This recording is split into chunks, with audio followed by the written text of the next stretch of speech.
इस वीडियो में हम देखने वाले हैं कक्षा 10वीं की विज्ञान का अध्याय 12 का विद्युत।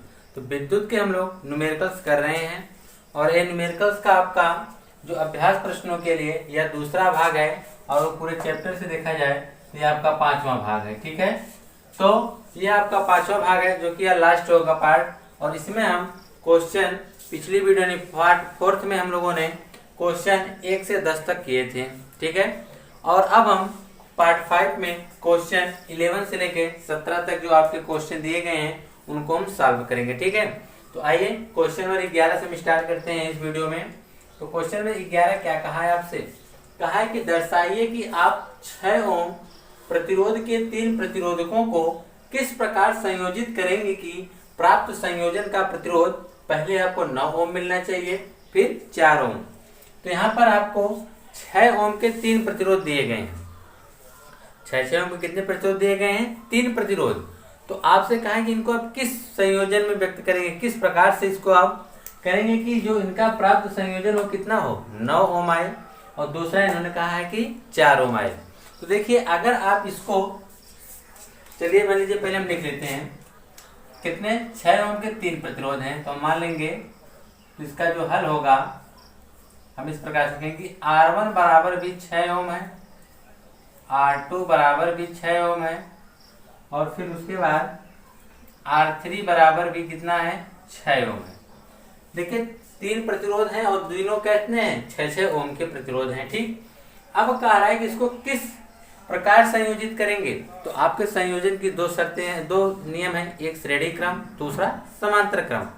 अगर आप इसे श्रेणी क्रम में ही संयोजित करते हैं तो श्रेणी क्रम में आपका देखिए R1 plus R2 plus R3 देख रहे हैं ना। इसको आप जोड़ेंगे तो 6 प्लस 6 प्लस 6 तो 6 तरीके 18 आ जा रहा है, जो कि हमको लाना कितना है, 9। इसका मतलब आप इसे तीनों को श्रेणी क्रम में संयोजित नहीं कर सकते हैं। अगर आप इसको समांतर क्रम में भी संयोजन करना चाहें तो 1/R1 plus 1/R2 plus 1/R3 कर देंगे आप। ठीक है, तो हो जाएगा 1/6 प्लस 1/6 प्लस 1/6 यही होगा, नीचे 6 हो जाएगा, ऊपर 2 1 3 हो जाएगा, काट देंगे आप इसको, 1/2 मिलेगा, यानी 1/R बराबर 1/2, तो R बराबर आपका 2 आ जाएगा। लेकिन आपको 2 भी तो नहीं लाना है, आपको लाना है 9 और 4। तो इसका मतलब कि यह तीनों जो प्रतिरोध हैं आप तीनों को एक साथ ना ही श्रेणी क्रम में जोड़ सकते हैं और ना ही समांतर क्रम में जोड़ सकते हैं। तो इसका क्या मतलब हुआ है? इसका मतलब जो बच गया है, यानी कुछ जो इसमें प्रतिरोध हैं वह समांतर क्रम में होंगे और कुछ प्रतिरोध श्रेणी क्रम में होंगे। तो आइए देखते हैं, हमने तीनों को एक साथ करके देख लिया कि तीनों को हमने श्रेणी क्रम में जोड़ा तो 18 आया था, तीनों को हमने समांतर क्रम में जोड़ा तो हमको 2 मिल गया। यानी इसका मतलब हमको जो लाना है वह अभी नहीं प्राप्त हुआ है। तो उसके लिए अब हम क्या करेंगे, अब हम 2 प्रतिरोध को श्रेणी क्रम में जोड़ते हैं। 2 प्रतिरोध को हम क्या करते हैं, श्रेणी क्रम। मान लीजिए R1 और R2 को श्रेणी क्रम में जोड़ते हैं तो प्लस 6 बराबर 12 आ जाएगा। मान लीजिए आपने यहाँ R डैश का मान निकाला, अभी आपका एक प्रतिरोध बचा है। आप उस प्रतिरोध को यानी R डैश को व R3 को श्रेणी क्रम में जोड़ दीजिए। किस क्रम में? श्रेणी क्रम में, क्योंकि आपको यह नहीं बताया कि किस क्रम में जोड़ा गया, आपको यह बताना है कि किस क्रम में जोड़ना पड़ेगा। तो अगर R डैश व R3 को आप समांतर क्रम में जोड़िए। किस क्रम में? समांतर, जिसको आप पार्श्व क्रम कहते हैं, क्योंकि यहाँ पे श्रेणी क्रम में आप पहले ही जोड़ चुके हैं। तो जाएगा 1/12 प्लस, क्योंकि R डैश का मान 12 है, R3 का मान कितना है, 6, और 12 6 अगर आप एलसीएम लेंगे तो आपको 12 मिलेगा। कितना मिलेगा? 12। तो 12 से 12 में भाग करेंगे तो 1 मिलेगा, 6 से 2 में भाग करेंगे तो कितना आ जाएगा, 2। 2 1 3/12 और 3 एकम 3 3 जोड़ के 12, यानी अगर आप 1/R निकाल लें तो 1/4 आ गया। फिर ये गुणा करेंगे तो R 1 कम R 4 1 कम 4, यानी एक प्रतिरोध आपने निकाल लिया। जो दूसरा आपको निकालना चाहिए था वो तो आपको मिल गया कि 2 तो हमारे श्रेणी क्रम में होंगे और 1 तो समांतर क्रम में जोड़ा जाएगा, तब जाके हमको कितना मिलेगा, 4 ओम। लेकिन हमको लाना भी, पहला हमको क्या लाना है, 9 ओम लाना है। इसका हम उल्टा कर देते हैं। इसमें जैसे हम लोगों ने 2 समान श्रेणी क्रम में जोड़ा था ना, अब हम 2 समांतर क्रम में जोड़ देते हैं। जब आप 2 समांतर क्रम में जोड़ेंगे तो 1/6 प्लस 1/6 होगा, यह हो जाएगा 6/2 हो जाएगा, और इसको आप काट देंगे तो 1 कितना मिल जाएगा, 3, यानी 1/R डैश। तो R डैश बराबर आपको मिल जाएगा 3। यह तो हमने दोनों को किस में जोड़ा, समांतर क्रम। अभी एक प्रतिरोध बचा है जिसको आप अगर चाहें तो यहाँ पर आर डैश प्लस आर बराबर कर दें 3 + 6 3 9। देखिए 9 ओम मिल गया कि नहीं। तो इसका मतलब कि दो ठो पहले समांतर क्रम में जुड़ेगा, फिर एक प्रतिरोध श्रेणी क्रम में जुड़ेगा। ठीक है, तो आइए अब हम सवाल को लगाएंगे कैसे। आपने समझ लिया है पहले वाले में दो ठो समांतर क्रम में, तो चलिए दो ठो हम समांतर क्रम में जोड़ देते हैं पहले वाले में। तो हल में हम इस प्रकार लिखेंगे कि प्रतिरोध R1 बराबर 6 ओम, R2 बराबर भी 6 ओम व R3 बराबर भी 6 ओम। तो आपने देखा कि दो प्रतिरोध हमने समांतर क्रम में जोड़े हैं, तो लिखेंगे R1 व R2 को समांतर क्रम में जोड़ने पर, जब हम समांतर क्रम में जोड़ेंगे हमारे इसका जो तुल्य प्रतिरोध आएगा वह आर डैश आएगा। आर डैश बराबर 1/R1 + 1/R2, तो हो जाएगा 1/R डैश बराबर 1/R1। R1 का मान आप देखेंगे कितना है 6 + 1/R2, R2 का मान कितना है 6, तो 1/R डैश बराबर, नीचे तो एलसीएम बराबर है 6 हो जाएगा, ऊपर 1 1 2, तो हो जाएगा इसके बाद 1/R डैश बराबर हो जाएगा 2/6, तो है 2 1 कम 2 2 3 6, यानी 1/R डैश बराबर 1/3। तो R डैश का हो जाएगा R डैश एक कम R डैश बराबर 3 1 कम 3 ओम। यानी आपने जब दो प्रतिरोधों को समांतर क्रम में जोड़ा तो आपको 3 ओम का प्रतिरोध मिल गया, तुल्य प्रतिरोध। अभी आपके पास R3 बचा हुआ है। जब R3 बचा हुआ है इसके लिए आप क्या करेंगे, अब इस प्रकार से लिखेंगे कि R डैश व R3 को श्रेणी क्रम में, किस क्रम में, श्रेणी क्रम में संयोजित करने पर, श्रेणी क्रम में संयोजित करने पर, जब आप इसको श्रेणी क्रम में संयोजित करेंगे तो इसको हटा दीजिए। ठीक है, जब इसको श्रेणी क्रम में संयोजित करेंगे तो देखिए क्या मिलेगा आपको। जब इसको आप श्रेणी क्रम में करेंगे तो मान लीजिए इसका जो तुल्य प्रतिरोध आएगा वह R आएगा। R बराबर क्या होता है R डैश प्लस R3 हो जाएगा, क्योंकि श्रेणी क्रम में हम सभी को एक साथ जोड़ देते हैं। तो R डैश का मान 3 है और प्लस R3 का मान 6 है, तो 6 3 9 ओम आ गया।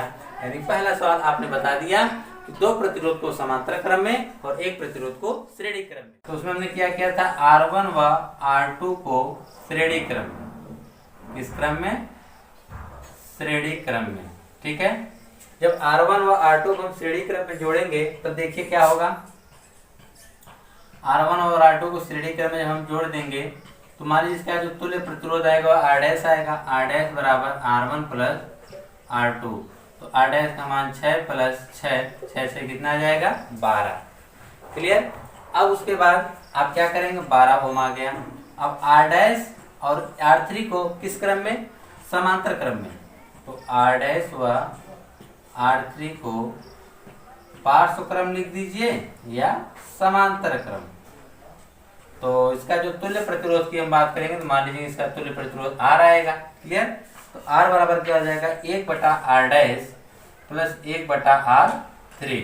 तो 1/R डैश का मान क्या हो जाएगा 1/12 प्लस 1/R3 का मान 6। 12 और 6 का रेशियो कितना आ जाएगा 6 आएगा, तो सॉरी 12 आएगा। ठीक है, 12 से 12 एक बार में कट जाएगा, प्लस 6 से आप 12 में भाग करेंगे, भाग 2 बार जाएगी तो हो जाएगा 2 1 3/12 किसके बराबर 1/R। 3 1 कम 3 3 चौके 12।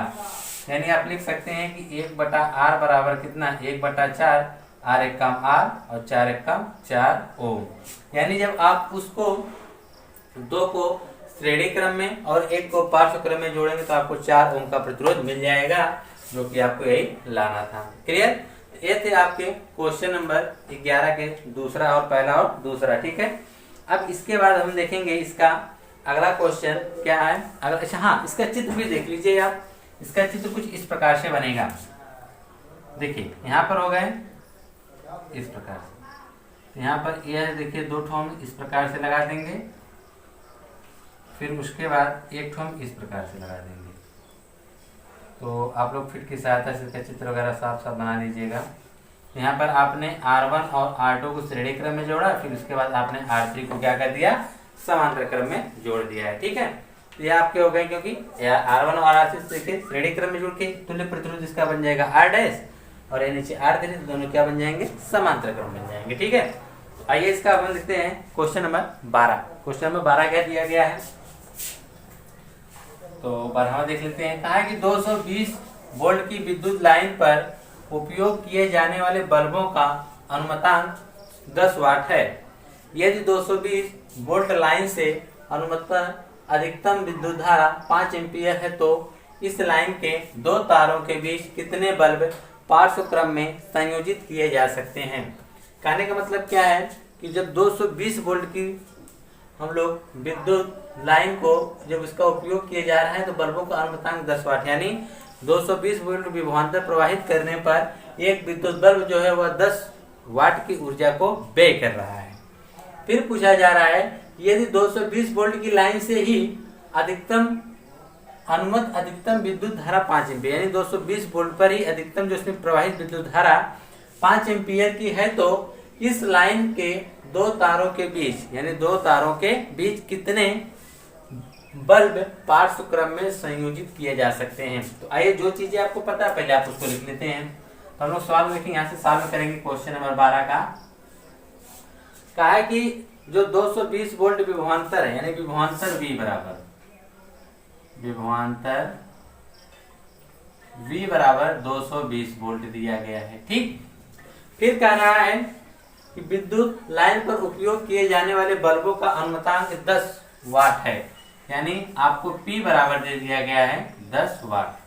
अब आप ये बताइए, चाहे विद्युत बल्ब में 220 वोल्ट पर चाहे वह 10 वाट की ऊर्जा व्यय करे या उसमें आप 5 एम्पीयर की विद्युत धारा प्रवाहित करें, कुछ भी करें, लेकिन जो उसका प्रतिरोध होगा बल्ब का वह तो निश्चित होगा। तो अगर आप उसमें 220 वोल्ट की विभवांतर प्रवाहित कर रहे हैं और वह 10 वाट की ऊर्जा को व्यय कर रहा है, तब उसका हम देखेंगे प्रतिरोध कितना है, क्योंकि बल्ब का प्रतिरोध सेम होगा क्योंकि बल्ब तो एक ही। तो यहाँ पे हो जाएगा प्रतिरोध निकालेंगे सबसे पहले हम, यानी प्रतिरोध R निकालेंगे। ठीक है, तो आप जानिए कि R कैसे निकलेगा। तो आप V और P R में कोई ना कोई संबंध होता है। क्या संबंध होता है कि P बराबर V²/R होता है। तो P का मान आप रख दीजिए 10 बराबर V का मान आप रखेंगे 220, तो V का स्क्वायर है इसलिए 220 गुणे 220 हो जाएगा, बटा में क्या आ जाएगा R।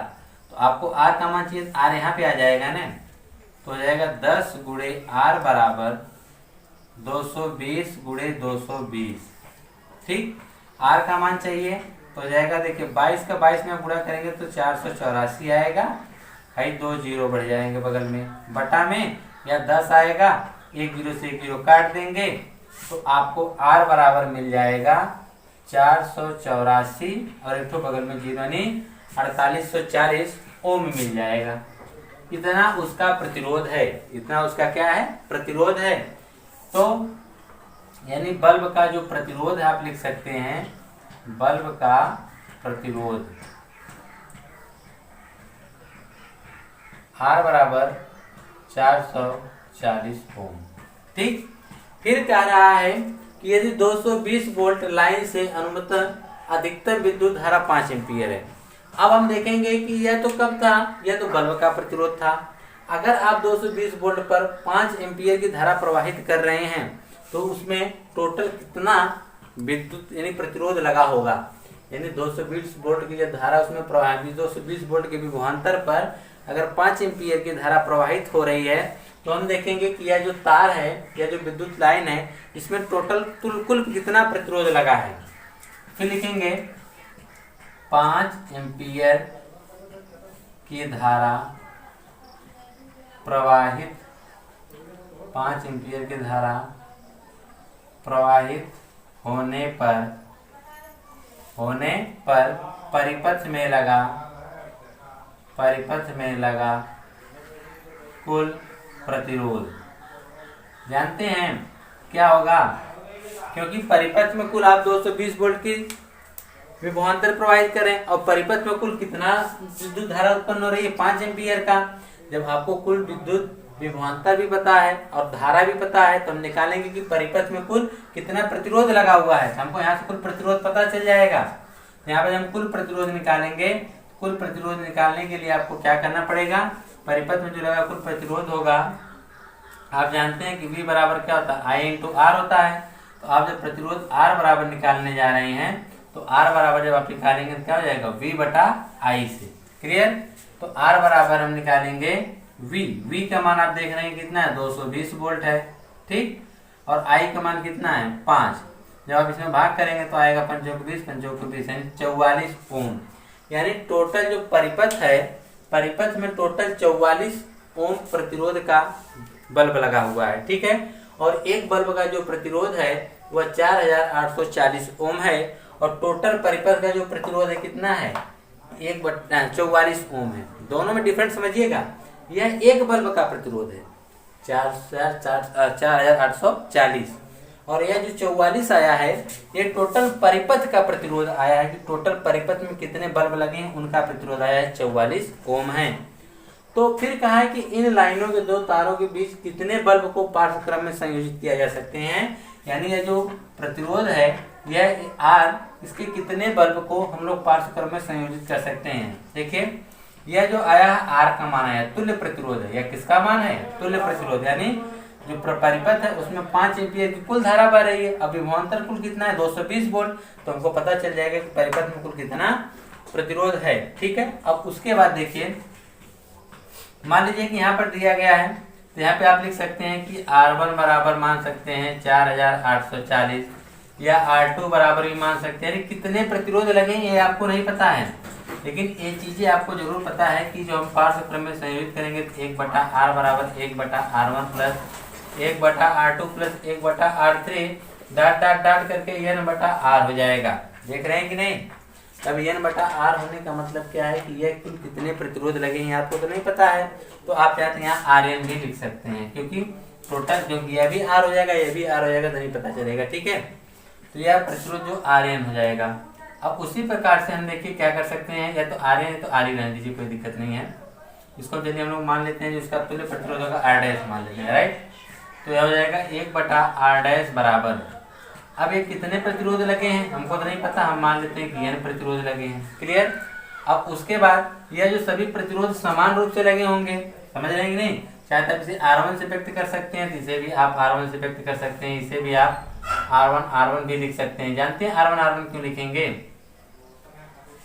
क्योंकि R1 इसलिए लिख सकते हैं क्योंकि जो यह प्रतिरोध है सभी समान है, चाहे R1 बराबर R2 बराबर R3 बराबर R4 बराबर, यानी जो भी प्रतिरोध रहेंगे सब क्या है समान है। इसीलिए उसके स्थान पर R1 भी आप लिख सकते हैं, R1 R2 R3 भी लिख सकते हैं, कुछ भी लिख सकते हैं, ठीक है। इस प्रकार से तो यहाँ पे मान लीजिए हमने लिखा तो यहाँ पे हम क्या लिख देंगे R1 लिख देंगे, ठीक है। R1 में लिख देंगे क्योंकि ये सभी नीचे तो बराबर है, जब बराबर नीचे हैं तो सभी का हर बराबर होगा, या तो R1 के बराबर लिखिए चाहे R2 के बराबर लिखिए, ठीक है। तो यहाँ पे हो जाएगा 1/R' का मान देखिए कितना है 44 बराबर N/। अब यह आपका जो R1 आया, R1 का मान कितना है 4840 है, 4840। फिर ये गुणा कर देंगे कितना आ जाएगा 44 N बराबर 4840। आपको N बराबर चाहिए तो 4840 बटा कितना हो जाएगा 44, ठीक। अब हम 44 से इसमें भाग करेंगे तो N बराबर देखिए क्या मिलेगा, N बराबर 44 से कम 44 हो जाएगा, 4 बचेगा, फिर 44 से कम 44 होगा 110, यानी N बराबर 110 बल्ब लगे हैं। कितना बल्ब लगे हैं 110 बल्ब को हमने पार्श्वक्रम में संयोजित किया गया है। फिर से एक बार समझ लीजिए सवाल को, इम्पोर्टेंट सवाल है इसलिए इसको एक बार हम और समझाना चाहते हैं आप लोगों को। देखिए आपको ये कंफ्यूजन होता होगा दो प्रतिरोध कैसे निकला है और इन दोनों प्रतिरोधों को हमने इस प्रकार से कैसे संयोजित किया गया है। तो सबसे पहले आप ये जानिए कि 220 वोल्ट का जो विभवांतर था तो आपने उसने यह बताया कि एक जब 220 वोल्ट की विद्युत धारा प्रवाहित 220 वोल्ट का जब विभवांतर प्रवाहित करते हैं तो वह जो विद्युत बल्ब है वह 10 वाट की ऊर्जा को व्यय करता है। यह एक का समझ रहे हैं ना, एक का था तो हमने निकाल लिया कि एक तो जो बल्ब होगा उसका प्रतिरोध कितना होगा, तो एक बल्ब का जो प्रतिरोध आया था 4840 ओम आया था, यह एक का था, क्लियर। अब उसने क्या कहा आगे कि 220 वोल्ट के लाइन से विभवांतर वही रख रहा है लेकिन उसमें जो तार है उसमें अधिकतम 5 एम्पीयर की धारा प्रवाहित हो रही है। जब 5 एम्पीयर की धारा प्रवाहित हो रही है तो हम देखेंगे जब 5 एम्पीयर की धारा प्रवाहित हो रही है 220 वोल्ट के विभवांतर पर तो परिपथ में कुल कितना प्रतिरोध लगा है, तो हमको पता चला कि परिपथ में कुल 44 ओम का प्रतिरोध लगा है। फिर उसने कहा कि इस लाइन के दो तारों के बीच को बल्ब जितने हैं कितने बल्ब को पार्श्व क्रम में संयोजित किया गया। आपको ये नहीं बताया कि कितने बल्ब लगाए गए हैं, आपसे एक बल्बों की संख्या पूछ लिया है। तो पहले आप पार्श्व क्रम का सूत्र लिख देंगे, 1/r बराबर 1/r1 plus 1/r2 plus 1/r3। तो लेकिन आप एक चीज यह सोचेंगे, यहाँ पे हमने r1 क्यों लिखा है, क्योंकि आप जानते हैं कि 1/r बराबर 1/r1 r2 r3 r4 r5 यह कितने हैं आपको नहीं पता है। यह r1 r2 r3 r4 r5 कितने हैं आपको नहीं पता है, लेकिन जो भी होंगे वह 4840 के ही क्या होंगे, इक्वल होंगे। करेक्ट। अब आप चाहें तो r1 यहाँ पे लिखे हैं तो r2 की जगह भी तो आप r1 लिख सकते हैं, r3 की जगह भी तो आप r1 लिख सकते हैं। डाट डाट करते हुए जो आपका r होगा अंतिम वह भी r1 के ही बराबर होगा। नीचे क्योंकि वह बराबर होगा, ऊपर तो n हो जाएगा। अब कितने लगे ये तो आपको पता नहीं है। अगर 3 रहते हैं तो 1/r1 1/r2 प्लस 1/r3 तक ही रहता, 4 रहते तो 1/r4 हो जाता। लेकिन यहाँ पर कितने हैं आपको नहीं पता, यानी आपको n का मान निकालना है। तो उसने इन सबको हटा के जो ये होगा इसी क्या हो जाएगा, बराबर होगा n। यह हो जाएगा क्योंकि अगर आप इसका एलसीएम मिलेंगे तो n तक जाएगा और इसका हर बराबर ही है, r1 के बराबर हो जाएगा। तो 1/r' यानी तुल्य प्रतिरोध आप निकालते हैं, जो तुल्य प्रतिरोध परिपथ का कितना है 44 है। तो 1/44 बराबर n/r1 का मान 8840। फिर ये गुणा किए 44 n बराबर 4840, भाग के कितना आ गया 110 बल्ब आ गया, यानी परिपथ में टोटल 110 बल्ब लगे हैं। ठीक है, तो यह था आपका क्वेश्चन 12। आइए अब नेक्स्ट देखते हैं कि क्वेश्चन नंबर 13 में आपसे क्या कहा जा रहा है। कहा गया किसी विद्युत भट्टी की तत्व प्लेट 2 प्रतिरोधक कुंडलियों ए तथा बी से बनी है। ठीक है, इसमें 2 कुंडलियां लगी हैं ए और बी, जिनमें से प्रत्येक का प्रतिरोध 24 ओम है तथा इन्हें पृथक पृथक श्रेणी क्रम में अथवा पार्श्व क्रम में संयोजित करके उपयोग किया जा सकता है। ठीक है, यह भट्टी 220 वोल्ट विद्युत स्रोत से संयोजित की जाती है। तो तीनों प्रकरणों में विद्युत धाराएं कितनी हैं। तो यह जो आपकी भट्टी है इसमें 2 प्लेट से लगी हैं ए और बी, जिसमें से प्रत्येक प्लेट का जो प्रतिरोध है वह 24 ओम बताया गया है। ठीक है, कितना बताया गया है, 24 ओम बताया गया है। ठीक है, और इसको 220 वोल्ट के विद्युत स्रोत से संयोजित किया जाता है। इसमें 3 कंडीशन है। पहली कंडीशन, इसको पृथक पृथक यानी अलग अलग करके, दूसरा इनको श्रेणी क्रम में, तीसरा इनको पार्श्व क्रम यानी समांतर क्रम में जोड़ा जाता है। तब यह तीनों कंडीशन में विद्युत धाराएं कितनी कितनी आएंगी। तो सबसे पहले क्या कहा गया है, पृथक पृथक। पहले जो चीजें आपको पता पहले वो लिख लीजिए। लिखेंगे इसका हल किस प्रकार से होगा। कहा है कि जिसमें से प्रत्येक का प्रतिरोध R दिया 24 ओम। लिखेंगे प्लेट का प्रतिरोध, क्या तो आप ए प्लेट का प्रतिरोध लिख दीजिए, इसको मान लेंगे R1 बराबर कितना है 24 ओम। उसी प्रकार से बी प्लेट का भी प्रतिरोध उतने होगा, क्योंकि दोनों का प्रतिरोध तो समान बताया गया है। तो प्रतिरोध R2 बराबर भी कितना होगा 24 ओम। इसमें समान नहीं लिखा लेकिन बताया नहीं, जिनमें से प्रत्येक का, यानी प्रत्येक का मतलब कि 2 प्लेटें हैं जिनमें से एक का 24 है तो दूसरे का भी कितना है 24 ही है। ठीक है, और कहा गया विभवांतर। तो इसमें विभवांतर जो आपका दिया गया है वह विभवांतर V का बड़ा मान दिया गया है 220 वोल्ट। क्लियर। तो आपसे पूछा जा रहा है कि इन्हें 3 क्रम में, पृथक, श्रेणी और पार्श्व क्रम। तो पहली कंडीशन हम लिखेंगे इसको, प्लेट को पृथक पृथक संयोजित करने पर जब प्लेट को हम पृथक पृथक संयोजित करेंगे तब उस समय उसमें प्रवाहित धारा पूछा क्या गया है, प्रवाहित विद्युत धारा पूछा गया है ना। तो प्रवाहित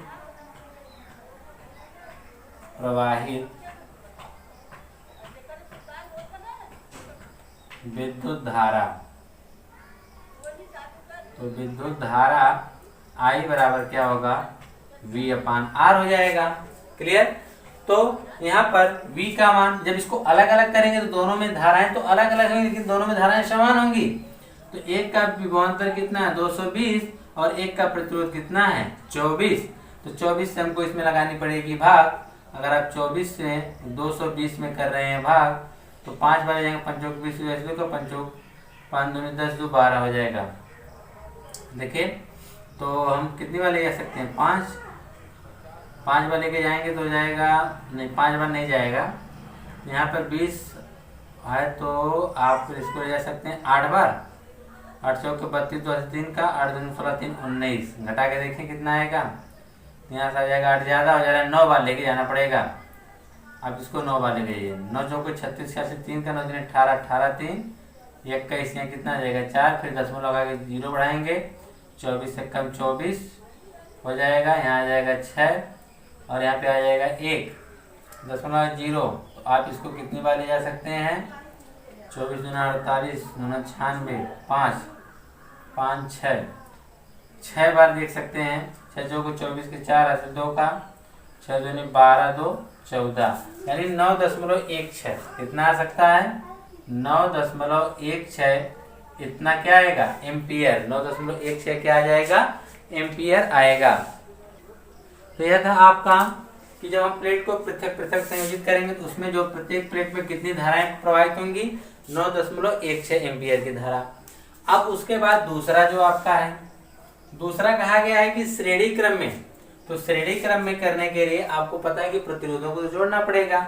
लिखेंगे प्रतिरोधों को, यानी प्लेट को श्रेणी क्रम में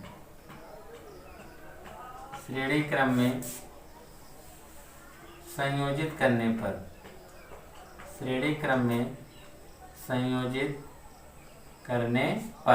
जब हम प्लेट को श्रेणी क्रम में संयोजित करेंगे तो श्रेणी क्रम का तुल्य प्रतिरोध क्या आएगा? R बराबर R1 प्लस R2। तो R1 का मान 24, R2 का भी मान 24, तो 24 कितना आ जाएगा? 48।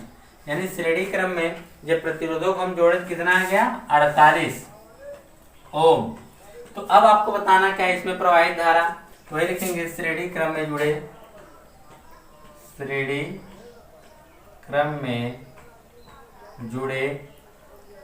प्लेटों में प्रवाहित विद्युत धारा।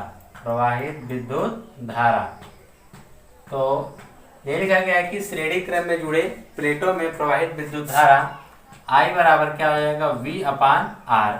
ठीक है, V का मान देख रहे हैं कि V का मान 220 वोल्ट दिया गया है और आपने R निकाला तो कितना आ गया? 48। तो इसे आप 2 से काट के छोटा कर दीजिए। 2 से काटिए, 4 से भी तो कट जाएगा।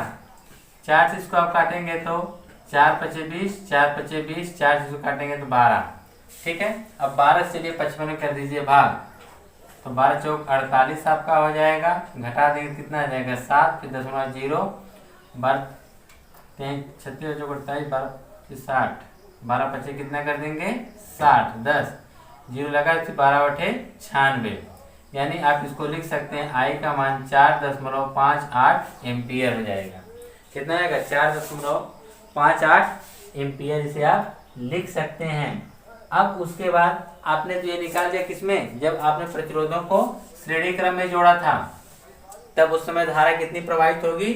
4.58 एम्पियर। अब प्रतिरोधों को तीसरी कंडीशन में उसने कहा है पार्श्व क्रम में, तो लिखेंगे प्लेटों को पार्श्व क्रम में संयोजित करने पर,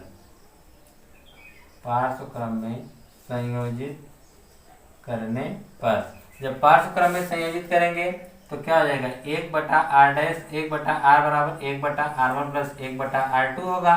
तो 1/R1 का मान 1/24 प्लस 1/24 हम रख सकते हैं। तो फिर हो जाएगा 1/R बराबर हर बराबर है, तो यहाँ जाएगा 24, तो ऊपर अंश जुड़ जाएगा, 1 कितना हो जाएगा? 2। तो आप इसको काट सकते, 2 1 कम 2 और 1 12, तो यानी 1/R बराबर कितना आ गया? 1/12। तो यानी R बराबर जब आप निकालना चाहेंगे तो R बराबर कितना आ जाएगा? R 1 कम R, 12 1 कम 12 हो। यानी आप जब प्रतिरोधों को समांतर क्रम में संयोजित करेंगे पार्श्व क्रम में, उस समय उसका तुल्य प्रतिरोध कितना होगा? 12 ओम आएगा। और फिर इसके बाद अभी तो आपने प्रतिरोध निकाला, लेकिन निकालना आपको क्या है? विद्युत धारा। तो विद्युत धारा भी यहाँ पे आप निकाल सकते हैं। यहाँ पे आप लिख दीजिएगा, क्या लिखेंगे? पार्श्व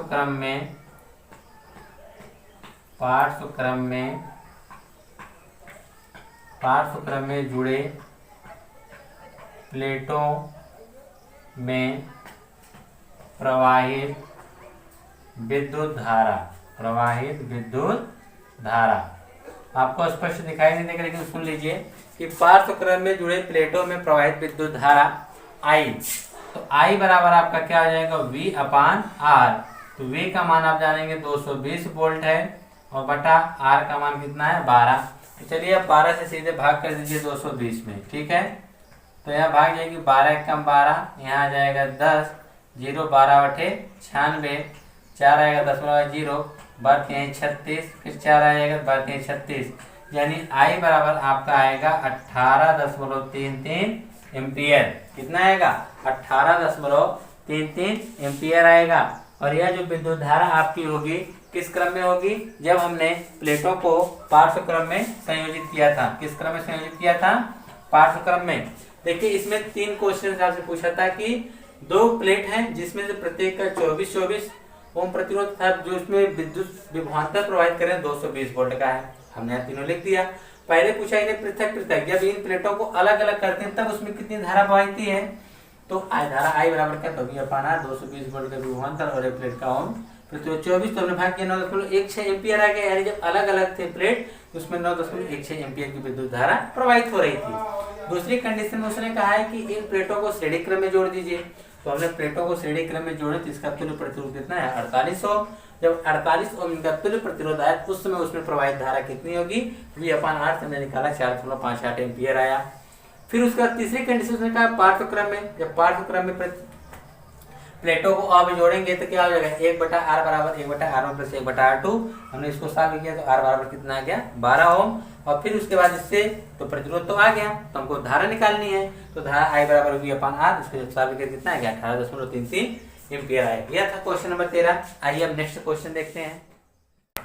क्वेश्चन नंबर 14 में आपसे क्या कहा गया है, कहा गया निम्नलिखित परिपथों में प्रत्येक में 2 ओम प्रतिरोधक द्वारा उपभुक्त शक्तियों की तुलना कीजिए, ठीक है। और फिर उसके बाद आपके सामने 2 क्वेश्चन रखे गए हैं। पहला कहा गया है कि 6 वोल्ट की बैटरी से संयोजित 1 ओम तथा 2 ओम के जो प्रतिरोध हैं उनको श्रेणी क्रम में संयोजित किया गया है।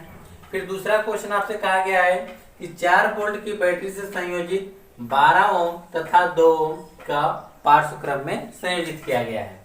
तो आपको बताना कि इसमें जो 2-2 ओम के प्रतिरोध लगे हैं यह कितनी ऊर्जा को यानी कितनी शक्तियों को उपभुक्त कर रहे हैं, कितनी ऊर्जा या व्यय कर रहे हैं, आपको यही बताना है। तो पहला क्वेश्चन देखिए हम किस प्रकार से सॉल्व करेंगे। पहले क्वेश्चन में विभवांतर आपको दिया गया है 6 वोल्ट है, तो अब यहाँ पे लिख लेंगे विभवांतर V बराबर 6 वोल्ट दिया गया है, ठीक है। और फिर यहाँ पे 2 प्रतिरोध दिए गए हैं R1 और R2। तो यहाँ पे आप लिख देंगे प्रतिरोध R1 बराबर 1 ओम और प्रतिरोध R2 बराबर 2 ओम का दिया गया है, ठीक है। और फिर इनको किस क्रम में संयोजित किया गया है, श्रेणी क्रम में। जब श्रेणी क्रम में संयोजित करेंगे तो इसका जो तुल्य प्रतिरोध होगा R होगा, R बराबर R1 प्लस R2। तो 1 और 2 मिला के कितना हो गया, 3 ओम, यानी R बराबर आ गया आपका 3 ओम। क्लियर। तो आप देखिए एक चीज याद रखिएगा कि श्रेणी क्रम में धारा का जो मान होता है वह नियत रहता है, वह बदलता नहीं है। तो यह श्रेणी क्रम है तो हम देखेंगे आपको V मिल गया और I मिल गया, तो आप क्या निकालेंगे, धारा निकालेंगे। तो धारा I बराबर, अब आप सोच रहे होंगे कि धारा हम क्यों निकाल रहे हैं, बराबर क्या होता है V/R। तो V का मान आप देख रहे हैं यहाँ पे निकाल रखा है 6 और धारा R का मान यहाँ पे 3 है। अब इसको काट देंगे 2 आ जाएगा, यानी धारा I का जो मान है वह कितना आ गया, 2 एम्पियर। दिख रहा है कि धारा I बराबर कितना आ गया, 2 एम्पियर। अब उसके बाद इन्होंने क्या कहा है, कहा है कि 2 ओम प्रतिरोधक द्वारा जो उपभुक्त शक्तियों की तुलना की, उपभुक्त शक्तियां।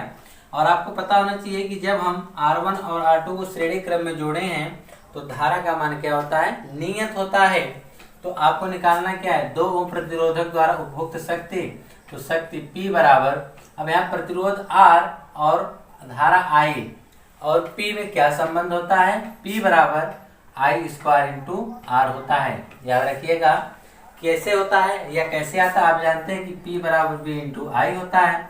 आपको V नहीं चाहिए तो V बराबर क्या होता है, I इंटू आर होता है। तो यहाँ पे I इंटू आर गुणे आई है, तो आई मिलके आई स्क्वायर इंटू आर बन जाता है। ठीक है, तो यह P बराबर आपका बन गया आई स्क्वायर इंटू आर बन गया। ठीक है, और यहाँ पर I का मान, क्योंकि I का मान चाहे वह 2 एम्पियर हो, चाहे 2 ओम हो, चाहे 1 ओम हो, सब में समान होगा। तो I का मान 2 है, तो हो जाएगा 2 का स्क्वायर गुणे R का मान यहाँ पे किस में निकालना है, इसमें 2 वाले में, 2 ओम वाले में, तो R का मान 2 हो जाएगा, 2 दूना 4 दूना 8 हो जाएगा।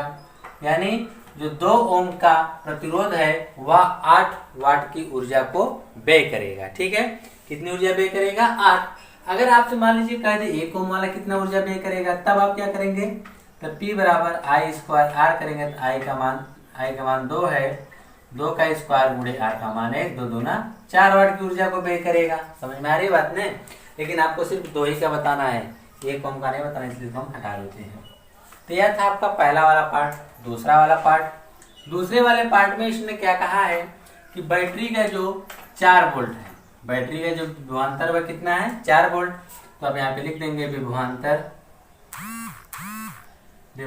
V बराबर 4 वोल्ट है। तो फिर उसके बाद देखेंगे कि जो इसमें प्रतिरोध है 12 ओम और 2 ओम के प्रतिरोध लगे हुए हैं। ठीक है, और दोनों में, यह दोनों किस क्रम में जुड़े हैं, पार्श्व क्रम में जुड़े हुए हैं। जब ये दोनों पार्श्व क्रम यानी समांतर क्रम में जुड़े हुए हैं, तो समांतर क्रम में विभवांतर समान होता है, यानी इसमें भी 12 वोल्ट का विभवांतर प्रवाहित होगा, इसमें भी 12 वोल्ट, सॉरी 12 नहीं 4 वोल्ट, तो इसमें भी 4 वोल्ट का विभवांतर होगा, इसमें भी 4 वोल्ट का विभवांतर होगा। देख रहे हैं कि नहीं, दोनों में तो विभवांतर समान है। और आपको निकालना क्या है, शक्ति P निकालना है ना, तो P निकालना है, तो P निकालने के लिए जानिए आपको P निकालना है, तो P V और R में एक संबंध होता है कि P बराबर होता है आपका V स्क्वायर बटा R होता है। क्लियर, तो आपको तो V पता है और R आपको 2 प्रतिरोधक वाले R से निकालना है, तो आपको R भी पता है, तो आप यहाँ से डायरेक्ट इसका चाहें तो जो इसमें शक्ति P का मान पूछा बता सकते हैं। तो आप यहाँ पे जानते हैं आपको निकालना किसके है, 2 ओम के प्रतिरोधक से निकालना है ना, यानी आप सीधे आप लिख सकते हैं कि R बराबर 2 ओम। क्लियर, तो P बराबर निकालना है, तो P बराबर क्या जाएगा, V स्क्वायर अपान R। तो V का मान कितना है, 4 गुणे 4 बटा में कितना आएगा 2 से इसको 2 बार में काट देंगे, तो P बराबर कितना आ जाएगा 8 वाट। यानी जो दूसरा वाला है, दूसरे वाले में कितना आएगा, 8 वाट आएगा। अगर नीचे नहीं दिख रहा है तो आप ऊपर लिख सकते हैं कि P बराबर हम यहाँ पे लिख सकते हैं 8 वाट। कहने का क्या मतलब था, दोनों क्वेश्चन में देखिए आपको 2 प्रतिरोध दिए गए थे। ठीक है, पहले प्रतिरोधों को श्रेणी क्रम में जोड़ा गया, दूसरे प्रतिरोधों को समांतर क्रम में जोड़ा गया। ठीक है, और इसमें पूछा है कि प्रत्येक में 2-2 ओम के प्रतिरोध जो हैं वह कितनी शक्तियों को व्यय कर रहे हैं। ठीक है ना, आपको ये बताना था। तो देख रहे हैं कि दोनों में 8-8 ओम आ रहे हैं शक्तियां, दोनों में, इसमें भी 8 ओम आया, इसमें भी, सॉरी 8 वाट आया, इसमें भी 8 वाट आया। दोनों में तो तुलना करने की बात कर, दोनों में तो समान ही आ रहे हैं। लेकिन आप यह देखिए, इसको 6 वोल्ट से जोड़ा गया तो इसको 4 वोल्ट से। तो क्वेश्चन में आपको करना क्या था, मेन पॉइंट ये देखिए आप लोग, आपसे विभवांतर V का मान पहले में दे दिया 6 वोल्ट है, 2 प्रतिरोध दे दिए 1 ओम और 2 ओम का। ठीक है, तो इसमें आपको 2 ओम में बताना है कि कितनी, या जो 2 ओम का प्रतिरोध है कितनी ऊर्जा को व्यय करेगा। उसके लिए आपको, क्योंकि श्रेणी क्रम में धाराएं समान होती हैं, धाराएं नियत होती हैं, तो सभी प्रतिरोधों में धाराएं निकालने के लिए, हम धाराएं निकालने के लिए क्या करेंगे, पहले इनका तुल्य प्रतिरोध करेंगे, क्योंकि विभवांतर तो क्या होता है, समान रहता है, तो विभवांतर तो बढ़ जाता है। और हमको तुल्य विभवांतर पता है कि 6 है, तो इसीलिए हम तुल्य प्रतिरोध निकालने, तुल्य प्रतिरोध आ रहा है, तो हमको तुल्य प्रतिरोध पता चल गया धारा 2। हमको जब पता चला कि पहले वाले में धारा कितनी है, 2 एम्पियर की है, तो पहले जो 2 एम्पियर की, तो प्रतिरोध हमको पता था 2 है और धारा भी हमको 2 मिल गई, तो इसलिए हमने निकाली कि पहले में कितनी ऊर्जा व्यय हो रही है, 8 वाट की ऊर्जा व्यय हो रही है। तो अब हम, पहला हमारा हो गया, अब हम दूसरा देखेंगे कि दूसरा जो हमारा है कि उसमें कितनी ऊर्जा व्यय होगी। तो आपने देखा कि विभवांतर जो 4 वोल्ट का है और इसमें 2 प्रतिरोध 12 और 2 ओम के लगे हुए हैं। तो आप इसमें देखिए कि ने आप में जब यह किस क्रम में है, यह समांतर क्रम में है, तो समांतर क्रम में जो विभवांतर होता है वो समान होता है। दोनों में 4-4 वोल्ट के विभवांतर होंगे, तो दोनों में 4-4 वोल्ट के विभवांतर हो गए। और जिसमें जो धारा प्रतिरोध पूछा है कि 2 ओम वाले प्रतिरोध में R बराबर हमने 2 मान लिया। तो हम जानते हैं कि हमको P निकालना है, तो P बराबर क्या, तो V square upon R, V का मान 4 बटा R हल करने कितना आ गया, 8 वाट आ गया। तो पूछा कि दोनों में तुलना, तो दोनों एक दूसरे के क्या है, बराबर ही है। ठीक है, तो यह था क्वेश्चन नंबर 14। अब आप देखेंगे इसी का क्वेश्चन नंबर 15 कि क्वेश्चन नंबर 15 में क्या कहा गया है। ठीक है, तो चलिए 15 हम लोग देख लेते हैं। इसको आप लोग नोट्स कर लीजिएगा और जितना उसको उतना अच्छे से रिवीजन करिएगा, क्योंकि इस चैप्टर में आप देख रहे हैं बहुत अधिक से अधिक न्यूमेरिकल्स दिया हुआ है, जो कि न्यूमेरिकल्स इस चैप्टर से अक्सर पूछा जाता है और बहुत ही इम्पोर्टेंट चैप्टर है आपके लिए, न्यूमेरिकल्स के लिए। ठीक है, इसमें का कोई भी क्वेश्चन आप छोड़िएगा मत। फिर कहा कि 2 विद्युत लैंप जिनमें से एक का अनुमतांक 100 वाट और 220 वोल्ट दिया है, यानी ये कोई विद्युत लैंप है जो 220 वोल्ट पे 100 वाट की ऊर्जा को व्यय करता है, और दूसरा जो है वह 60 वाट 220 वोल्ट पे ऊर्जा को व्यय करता है। तो कहा है विद्युत मेंस के साथ यह पार्श्व क्रम में संयोजित है। यदि विद्युत आपूर्ति की वोल्टता 220 वोल्ट है तो विद्युत मेंस में से कितनी धाराएं ली जाती हैं। तो देखिए यहाँ पर 2 विद्युत लैंप हैं। पहला जो लैंप है वह 220 वोल्ट पर क्या करता है, 100 वाट की ऊर्जा व्यय करता है, पहला वाला लैंप। और दूसरा वाला जो लैंप है वह भी 220 वोल्ट पर ही है, विभवांतर उसमें भी 220 वोल्ट प्रवाहित कर रहे हैं, लेकिन वह कितना ऊर्जा व्यय कर रहा है, 60 वोल्ट की ऊर्जा को व्यय कर रहा है। क्लियर। फिर और यह दोनों किस क्रम में जुड़े हैं, पार्श्व क्रम यानी समांतर क्रम में जुड़े हुए हैं, और इनकी जो वोल्टता की आपूर्ति है यानी 220 वोल्ट ही है। तो पूछ रहा है कि इसमें टोटल कुल कितनी धाराएं लेगा, तो धारा आई का मान आपसे पूछा गया है। क्लियर। तो धारा आई का मान पूछा गया है और हम आपको बताना चाहते हैं कि अगर कहीं भी अगर आप उसको प्रतिरोधों को या किसी भी चीज को अगर आप समांतर क्रम में जोड़ते हैं, पार्श्व क्रम में जोड़ते हैं, तो उसमें जो विभवांतर होता है वो क्या होता है, समान होता है। तो विभवांतर समान ही रहेगा। तो हम यहाँ पे लिखेंगे, तो यहाँ पे 2 लैंप हैं, इसलिए इसको हम P1 P2 और V1 V2 से तो नहीं, इसको हम P1 और इसको हम P2 से व्यक्त करेंगे। यहाँ पे 2 शक्ति का दिया गया है ना, तो हम आप लिखेंगे यहाँ पर कि P1 बराबर कितना है, 100 वाट है, और P2 बराबर भी कितना है, 60 वाट है। क्लियर। हमने P1 यानी पहला जो है लैंप है वह कितनी ऊर्जा व्यय कर रहा है, 100 वोल्ट की, 100 वाट की, तो हमने 100 लिख दिया। दूसरा कितनी ऊर्जा व्यय कर रहा है, P2 बराबर 60 वाट की, तो हमने 60 लिख दिया। ठीक है। और इसका जो विभवांतर है सभी के लिए समान होगा, विभवांतर हमने कितना लिख दिया, 220 वोल्ट। और पूछ रहा है कि विद्युत मेंस से कितनी धाराएं ली जाती हैं। अब जब दोनों अलग अलग वाट की ऊर्जा व्यय कर रही हैं तो दोनों के लिए धाराएं भी तो अलग अलग होंगी। तो धारा आई बराबर भी अलग होगा और धारा I2 भी आपका अलग होगा। तो पूछा यह 2 ही बल्ब लगे हैं, अगर हम दोनों को जोड़ देंगे धारा का निकाल के, तो हमको पता चल जाएगा कि विद्युत मेंस से कितनी धाराएं ली जा रही हैं। क्लियर। तो चलिए अब हम क्या करेंगे, I1 और I2 निकालने का प्रयास करेंगे। क्या कोई ऐसा संबंध है कि जिसमें P, V और I से हम लोग यहाँ से I निकाल सकते हैं। देखिए आपको P भी पता है, V भी पता है, तो I निकाल सकते हैं। जानते हैं P बराबर क्या होता है, V इंटू I होता है। तो यहाँ से हम आप इसको निकाल सकते हैं। तो चलिए हम लिखेंगे पहले लैंप की धारा, पहले लैंप की धारा। तो धारा पहले लैंप की क्या होगा, I1 बराबर, अभी हमने बताया ना P बराबर V इंटू I, तो I बराबर क्या हो जाएगा, P अपान V, तो हो जाएगा P। और यहाँ पे देखिए पहले लैंप के लिए चीज की शक्ति है उसको हम P1 मान लेंगे, और P1 बटा V। तो धारा I1 बराबर P1 का मान कितना है, 100 बटा V का मान कितना है, 220 वोल्ट। है 0 से 0 कट गया, है 2 5 10, है 2 से कितनी बार घटा, 11, यानी I1 बराबर 5 बटा 11 आ गया। आपको 11 से भाग करनी पड़ेगी 5 में, तो भाग नहीं 0 करेंगे तो 11 चौक 44, 6 आया 0 बढ़ा देंगे, 11 बचे 55, 5 आएगा 50, 11 चौक 44, यानी 0.45 लिख सकते हैं। धारा I1 बराबर 0.45 एम्पियर की आया। तो यह किसका मान आ गया, धारा I1 का मान आ गया। उसी प्रकार से अब हम दूसरे लैंप की धारा निकालेंगे कि दूसरे लैंप की धारा यह कितना होगा, I2 बराबर यहाँ पर P2 अपान V हो जाएगा। P2 का मान देखिए 60 है, P2 का मान कितना है 60 और V1 का मान 220। 0 से 0 कटा, 2 3 6, 2 से 11 बार में, यानी I2 का मान आ गया 3/11। अब हम देखेंगे 11 से 3 में कर देंगे भाग। 11 से अब हम 3 में करने जाएंगे भाग, तो भाग में 1 दशमलव आएगा 0, तो 11 दूनी 22, 8 हो गया। फिर दशमलव का 0 कर लेंगे, तो 11 से 77, यानी 0.27 एम्पियर, और यहाँ पे भी 0.45 एम्पियर आया है। तो आपने I1 और I2 तो निकाल लिया है।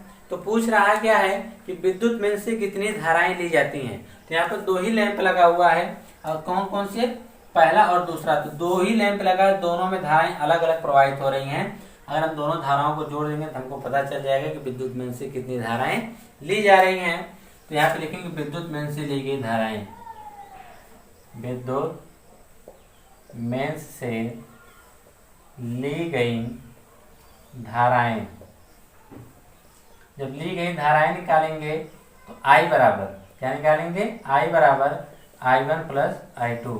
तो I1 का मान कितना है 0.45 प्लस I2 का मान कितना है 0.27। तो हम 0.45 और 0.27 को जोड़ेंगे, 7 5 12 के 2 हाथ से लेख का 3 2 6 1 7 हो जाएगा, यानी 0.72 एम्पियर की धारा विद्युत मेन से वह सब दोनों क्या करेंगे, लेंगे, या 0.72 एम्पियर की जो धारा आएगी ये दोनों मिलकर लेंगे। ठीक है। और यह था आपका क्वेश्चन नंबर 15। 16 में क्या कहा गया है, कहा गया किसमें अधिक विद्युत ऊर्जा उपभुक्त होती है। और आगे कहा गया है कि 250 वाट का टीवी सेट 1 घंटे तक चलाया जाता है, अथवा 120 वाट का विद्युत हीटर जो 10 मिनट के लिए चलाया जाता है। तो आपको बताना है कि इन दोनों में सबसे अधिक ऊर्जा कौन व्यय करता है, उपभुक्त करता है, नहीं उपयोग करता है। तो देखिए इसमें 2 टो है। पहला टीवी है जो 250 वाट की ऊर्जा 1 घंटे तक, जो 250 वाट की ऊर्जा व्यय करती है और कितने समय तक चलाया जाता है, 1 घंटे तक। और फिर दूसरा जो है विद्युत हीटर जो है वह 120 वाट का है, लेकिन उसको आप 10 मिनट चलाते हैं। तो आपको बताना है कि इसमें सबसे अधिक ऊर्जा कौन व्यय करती है। तो आप यह जानिए, पहले हम लिखेंगे विद्युत उपकरण द्वारा, विद्युत उपकरण द्वारा व्यय या उपभुक्त, उपकरण द्वारा, उपकरण द्वारा उपभुक्त ऊर्जा, उपभुक्त ऊर्जा हम इसको क्या मान लेंगे, H मान लेंगे। ठीक है। H बराबर जो आपकी ऊर्जा थी व्यय ऊर्जा यानी P, और कितने समय के लिए, T सेकंड के लिए। ठीक है। हम इस पे हल करेंगे। ठीक है। तो पहला जो दिया गया है, पहला टीवी का टीवी जो है इसको, जो इसका शक्ति है, टीवी की शक्ति P बराबर कितना है 250 वाट है, और समय T बराबर 1 घंटे। तो अब यानी हम लोग सवाल घंटे में नहीं बल्कि किस में लगाते हैं, सेकंड में, MKS पद्धति में। तो 1 घंटे में कितना होते हैं 60 मिनट, और 60 मिनट में 60 सेकंड, यानी 3600 सेकंड हो जाएगा। क्लियर। तो अब टीवी द्वारा व्यय ऊर्जा, टीवी द्वारा उपभुक्त ऊर्जा निकालेंगे। टीवी द्वारा उपभुक्त ऊर्जा, उपभुक्त ऊर्जा H बराबर P गुणे T। P का मान 250 गुणे T का मान 3600। तो पहले 25 और 36 का गुणा कर लीजिए। 36 में जब हम 25 का गुणा करेंगे तो 25 छक्का 150 15 का आएगा, और उसके बाद 25 या 75, 75 15 90, यानी 900 आएगा। या तो 900 हो गया, 1 2 3 जीरो बढ़ा देंगे यहाँ पर, कितना आपका जो आएगा इतने वाट की ऊर्जा व्यय होगी। समझ रहे हैं ना, इतना वाट की ऊर्जा क्या होगी, व्यय होगी। फिर उसके बाद देखिए टीवी का तो हमने निकाल लिया, अब हम किसका निकालेंगे, विद्युत हीटर का। चलिए हम विद्युत हीटर का निकाल लेते हैं। तो यहाँ पर हीटर की शक्ति, हीटर की शक्ति P बराबर कितना दिया गया है 120 वाट है और इसका जो समय है वह समय t बराबर 10 मिनट बताया गया है।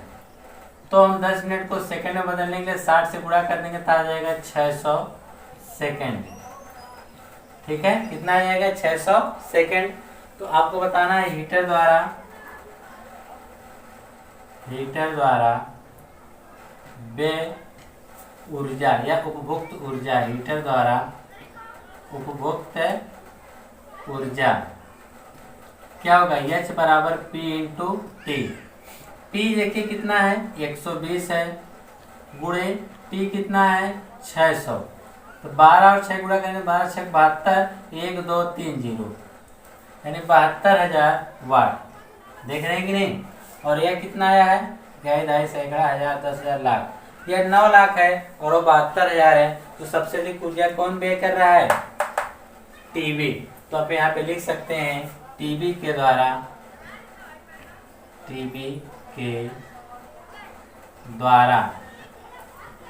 पूछा है अधिक ऊर्जा, तो टीवी के द्वारा ही अधिक ऊर्जा उपभुक्त हो रही है।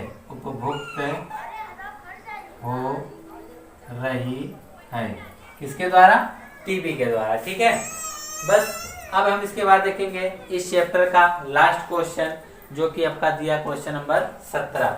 ये आपका 16 था, इसको आप लोग नोट्स कर लीजिएगा अच्छे से और इसको ध्यानपूर्वक सॉल्व करिएगा।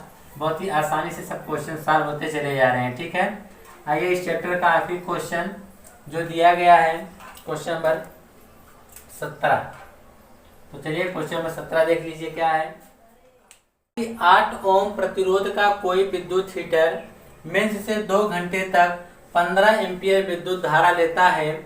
हीटर में उत्पन्न ऊष्मा की दर पर परिकलित कीजिए। ठीक है, कुछ क्या क्या पता है कि इसका पता है विद्युत हीटर का प्रतिरोध, विद्युत हीटर का प्रतिरोध। जब हम विद्युत हीटर का प्रतिरोध लिखेंगे तो प्रतिरोध R बराबर कितना आ जाएगा, 8 ओम आ जाएगा। ठीक है, और इसमें जो समय दिया है तो समय T बराबर दे रखा है 2 घंटे। समय T बराबर कितना दे रखा है, 2 घंटे। और इसमें धारा I बराबर कितना दे रखा है, 15 एम्पीयर। तो इसमें पूछा क्या है, विद्युत हीटर में उत्पन्न ऊष्मा की दर। तो आप जानिए उत्पन्न ऊष्मा जो होता है H बराबर क्या होता है, I² RT होगा, क्योंकि I RT है तो इससे संबंधित क्या होता है, I² RT। लेकिन आपसे पूछा क्या है, ऊष्मा की दर। क्या पूछा है, उत्पन्न ऊष्मा की दर। जब उत्पन्न ऊष्मा की दर पूछता है तो हम उसी में समय से क्या कर देते हैं, I² RT में समय से हम भाग करेंगे तो समय से समय क्या होगा, कट जाएगा, सिर्फ बचकर आएगा I² R। तो I का जो मान आपका आएगा, I का मान देखिए कितना है 15। तो 15 गुणे 15 हो जाएगा, 15 का स्क्वायर कहाँ है, गुणे R का मान कितना है 8। 15 का 15 में गुणा करेंगे तो 225 आएगा, गुणे 8 कर दीजिए। 8 25 40 की 0 80, 4 का 8 दूनी 16, 4 20 की 0 80, 2 का 8 दूनी 16, 2 20। इतना हीट है तो हीट का जो मात्रक होता है जूल प्रति सेकंड होता है। कितना होता है, जूल प्रति सेकंड होता है। तो इस प्रकार से ये आपका जो चैप्टर विद्युत यानी 12वां चैप्टर था, आपके न्यूमेरिकल से उदाहरण हमने तीनों करवा दिए हैं। बस आप लोग इसको रिवीजन करिए और अच्छे से तैयार कर लीजिएगा। और इससे मान के चलिए कि इससे हर साल न्यूमेरिकल्स पूछे जाते हैं, तो आप कोई न्यूमेरिकल्स ना छोड़िएगा, हर न्यूमेरिकल्स को ध्यानपूर्वक लगाइएगा।